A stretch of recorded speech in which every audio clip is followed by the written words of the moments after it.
সেটি হলো যে আপনার কাছে আশ্চর্য একটি বা মোক্ষম একটি অস্ত্র থাকবে, যেটিকে যুদ্ধের ভাষায় বলা হয় ব্রহ্মাস্ত্র, অব্যর্থ অস্ত্র, আশ্চর্য।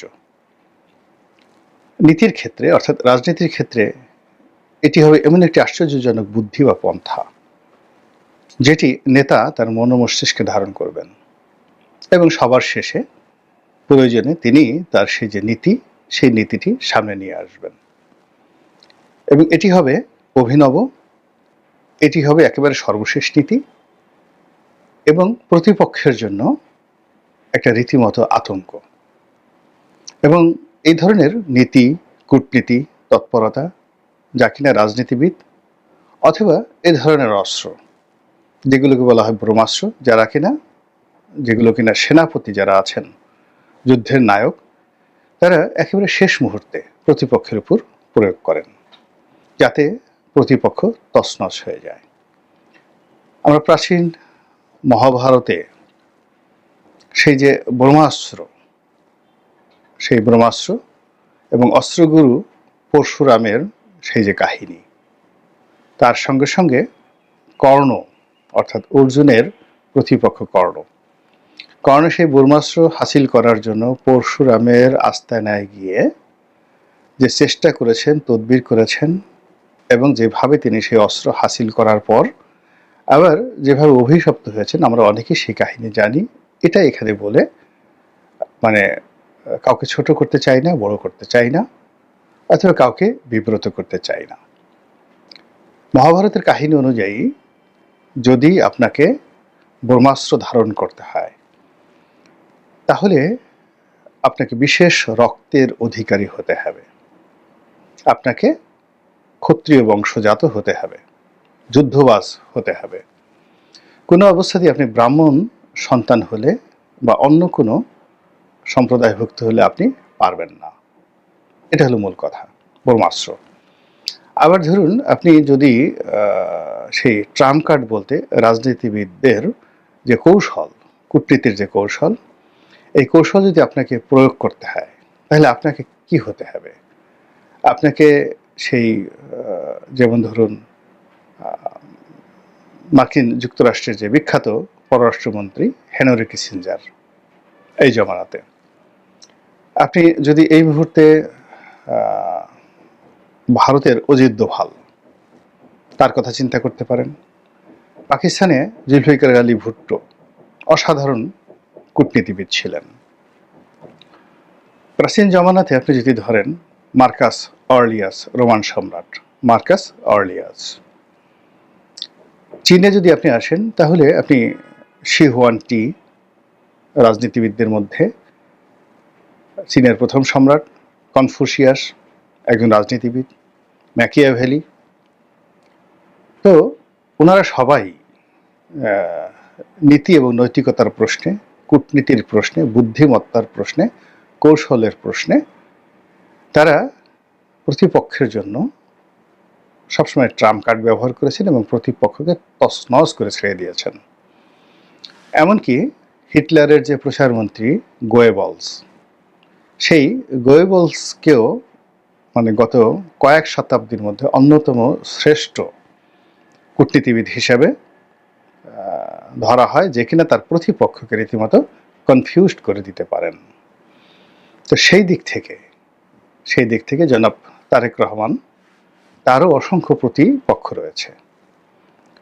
বাংলাদেশে সরাসরি যাদের সঙ্গে তার বিরোধ ছিল অতীতে, সেই 2001 থেকে 2005 সনে, সেই বিরোধগুলো তাকে মাথায় রাখতে হবে।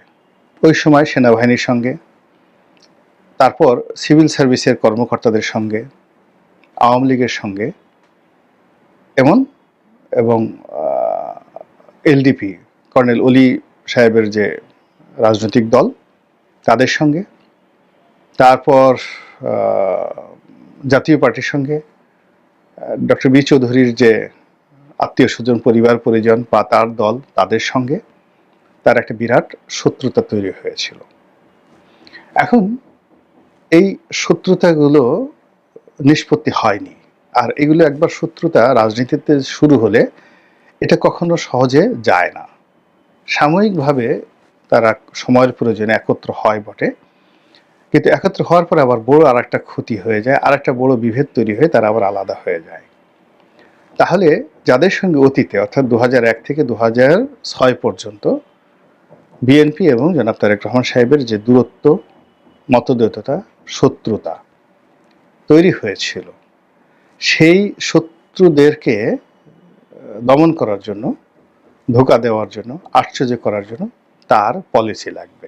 এই পলিসি হলো তার ট্রাম্প কার্ড। এটি ছাড়া এখন যে পুরো বাংলার যে জনপদ, পুরো বাংলার জনপদ তার জন্য ভয়ঙ্কর একটি জনপদ হিসেবে বিবেচিত হবে। 2 নম্বর হলো যে তার যে স্বর্ণ সময় 2001 থেকে 2006, এই স্বর্ণ সময়টিতে তার কিছু ঘনিষ্ঠ বন্ধু-বান্ধব ছিল, ঘনিষ্ঠ সহচর ছিল, ঘনিষ্ঠ কর্মচারী ছিল, যাদের নিকট তার ব্যক্তিগত জীবন, তার সামাজিক জীবন, তার রাজনৈতিক জীবন, তার অর্থনৈতিক জীবন, তার ব্যক্তিত্ব থেকে শুরু করে তার একান্ত গোপনীয় বিষয়াদি রয়েছে। এগুলো ভীষণ রকম ডেঞ্জারাস। এত ডেঞ্জারাস বলার মতো নয়। একজন মানুষ যদি হিমালয়ের উচ্চতায় থাকে, তার আপনজনরা যদি বেইমানি করেন, তাহলে যে কোনো সময় তার পতন ঘটবে। তাকে মানসিকভাবে একেবারে বিপর্যস্ত করবে, সামাজিকভাবে অপদস্থ করবে, এবং তার জন্য রীতিমতো যে খানাখন্দক তৈরি করবে, সেই খানাখন্দকগুলো আসলে কেউ কখনো মোকাবেলা করতে পারেনি। ঘরের শত্রু বিভীষণ। তো তার যে সুসময়ের যে বন্ধু যারা আছেন, তাদের কজনের সঙ্গে তার বন্ধুত্ব এখন পর্যন্ত বহাল আছে। যদি বহাল থাকে, যাদের সঙ্গে বন্ধুত্ব বহাল আছে, তারা এই সময়টিতে আগস্ট মাসের 5 তারিখ থেকে এখন পর্যন্ত কি করছেন, তাদের প্রতি কি তিনি এখনো সন্তুষ্ট আছেন, এবং আগামীতে তাদেরকে নিয়ন্ত্রণ করার জন্য তার কৌশল কি? কেননা তারা যদি তার ব্যক্তিগত বিষয়াদি জেনে থাকেন, দুর্বলতা জেনে থাকেন, কিংবা তার শক্তিমত্তাকে বহুগুণে বৃদ্ধি করে থাকেন, অর্থাৎ ধরুন তারেক রহমান সাহেবের একটা হাত, সেই হাতের একটা গদা যদি শক্তিশালী হয়ে যায়, খুবই শক্তিশালী, তো গদাটা যদি মনে করে যে হাতের কোনো ভূমিকা নাই, আমি হাতটাকে চালিয়েছি, আর হাত মনে করেছে যে আমি যদি তাকে পরিচালনা না করতাম তাহলে তো গদার কোনো প্রয়োজনই হতো না, গদা একটা জড় পদার্থ। তো এইভাবে শক্তির কেন্দ্রতে 2001 থেকে 6 পর্যন্ত যে সমস্ত লোক তার ঘনিষ্ঠ ছিলেন এবং যারা এখন পর্যন্ত আপনজন আছেন, তাদেরকে নিয়ন্ত্রণ করার জন্য, বশীভূত করার জন্য তার কাছে কি ট্রাম্প কার্ড আছে, কৌশল আছে। আর ইতিমধ্যে যে কজনের সঙ্গে তার সম্পর্ক রয়েছে, তাদের বিরুদ্ধে যে অভিযোগ উঠেছে দুর্নীতির, তারপরে শেষে ভারতীয় এজেন্ট হওয়ার, এরপরে সামিট গ্রুপ, এসালম গ্রুপ থেকে শুরু করে বিভিন্ন গ্রুপে এদের যে লেনাদেনা, আনাগোনা, এই বিষয়গুলো তো দুর্নাম ছড়াচ্ছে। বলা হচ্ছে যে এর একটা বিরাট অংশ জায়গা মতো চলে যাচ্ছে, আরে চিনি না, মানুষ দিন যায় পাল্টায় না। এই বিষয়গুলো মোকাবেলা করার জন্য কৌশল লাগবে, 1। 2 নম্বর হলো যে তার সুসময়ের সেই যে বন্ধুগুলো, মধুর মাছিগুলো, তারা যারা এখন আর তার সঙ্গে নেই, তার শত্রুতে পরিণত হয়েছেন, এবং তিনি যাদেরকে মাইনাস করে দিয়েছেন, তো তারা ঠিকই সমাজে ফিরে এসেছে এবং যার যার মতো আধিপত্য বিস্তার করে ফেলেছে।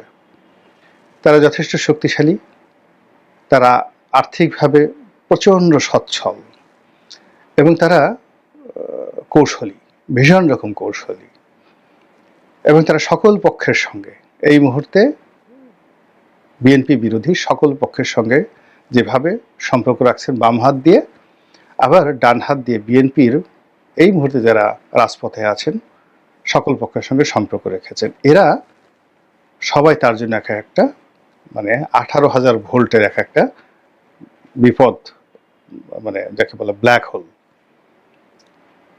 বিপদের গর্ত। তাদেরকে তিনি কিভাবে সামাল দিবেন, বা তাদেরকে দমন করার জন্য তাদের পথে বাধা সৃষ্টি করার জন্য এই মুহূর্তে তিনি কিছু করার ক্ষমতা রাখেন কিনা। যদি এখন তিনি তাদেরকে কিছু করার ক্ষমতা না রাখেন, ক্ষমতা পেলেও তিনি কিছু তাদেরকে করতে পারবেন না। এর কারণ হলো ক্ষমতা পাওয়ার সঙ্গে সঙ্গে তার ব্যস্ততা বাড়বে, ক্ষমতা বাড়ার সঙ্গে সঙ্গে তার ভয়ও বেড়ে যাবে, ব্যস্ততার সঙ্গে ভয় বেড়ে যাবে, এবং তিনি ইচ্ছা করলেও তখন অনেক কিছু করতে পারবেন না। করার সঙ্গে সঙ্গে সেগুলো যদি লিক আউট হয়ে যায়, মুহূর্তের মধ্যে তার বিপর্যয় শুরু হয়ে যাবে। তো এটি গেল তার এই অভ্যন্তরীণ ট্রাম্প কার্ড মোকাবেলা করার জন্য। এর বাইরে যেটা বললাম যে আমলাতন্ত্র, তো আমলাতন্ত্র সেটা মিলিটারি আমলাতন্ত্র হোক বা সিভিল ব্যুরোক্রেসি হোক, এদের একটা চরিত্র আছে। সেটা হলো, ধরুন আপনি আজ থেকে 50 বছর আগে একজন সেক্রেটারি অথবা একজন মেজর জেনারেলকে আপনি অপমান করেছেন। এই 50 বছর যাবৎ এই বদনামটি সেই কর্মকর্তারা যারা চেয়ারে এসে বসছে, ধরেন একজন সিপাহী হিসেবে বা একজন সেকেন্ড লেফটেন্যান্ট হিসেবে, একজন কেরানি হিসেবে অথবা একজন সহকারী কমিশনার হিসেবে তারা বসেছেন, এবং প্রথম তাদের কাছে যে খবরটা চলে আসে যে আজ থেকে 50 বছর আগে অমুক অমুক ব্যক্তি পলিটিশিয়ান তারা এই আমলাদেরকে বা আমলাকে এইভাবে অপমান করেছিল, কাজেই ওই পলিটিশিয়ান এবং তার বংশবৎ আত্মীয় স্বজন থেকে শুরু করে সবাইকেই ওখানে শত্রু মনে করা হয়।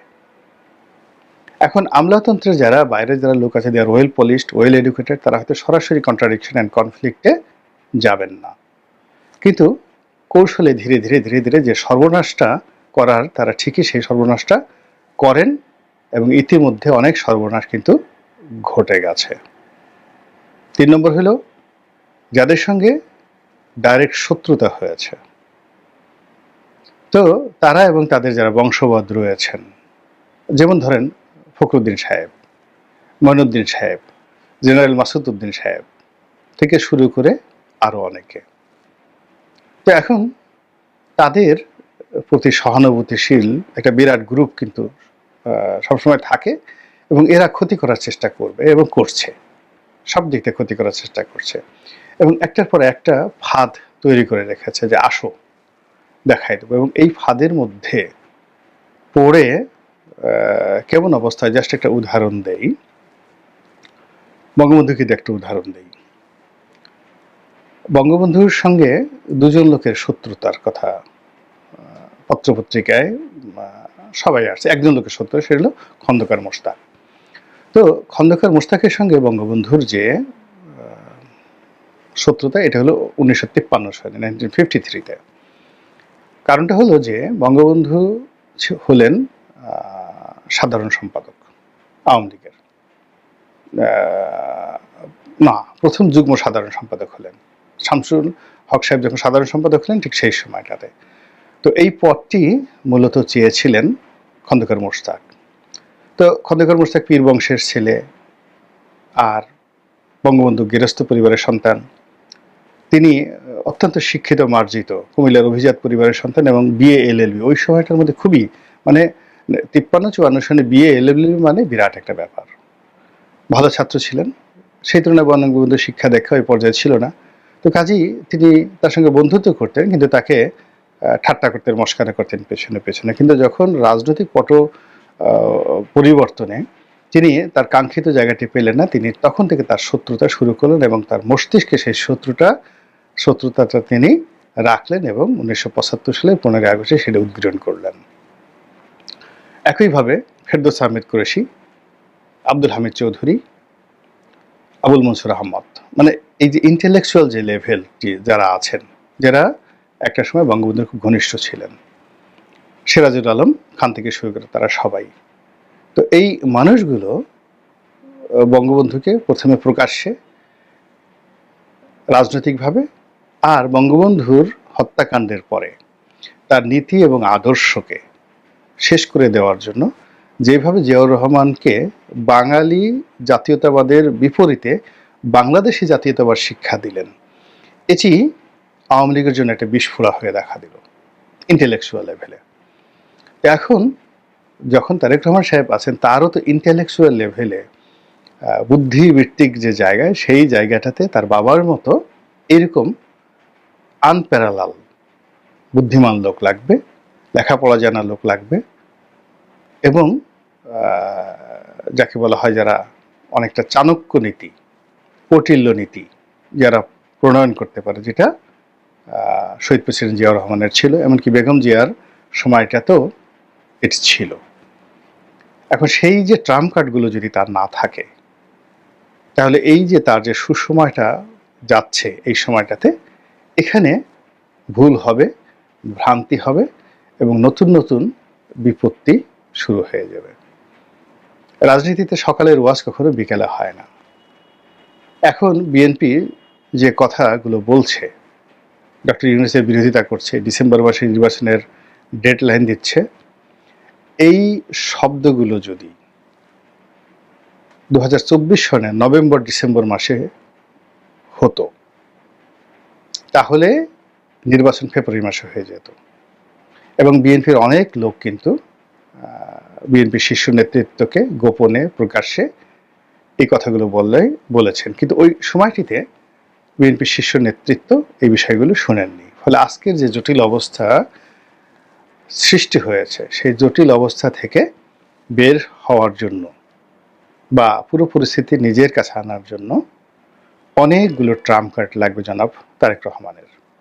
এবং সেই ট্রাম্প কার্ড ছাড়া তিনি যদি প্রতিপক্ষের সঙ্গে খেলতে যান, তাহলে ওই যে তার যে সুসময়ের মধুমক্ষিকা, তার শত্রুরা সবাই গিয়ে সরকারের সঙ্গে হাত মেলাবে, এবং সরকার যখন এই বিষয়গুলো জেনে যাবে, ঘনিষ্ঠ জনদেরকে পেয়ে যাবে, তখন আর বিএনপিকে বা তারেক রহমান সাহেবকে পাত্তা দেওয়ার তারা কোনো গুরুত্বই অনুভব করবে না, প্রয়োজনই মনে করবে না। আশা করি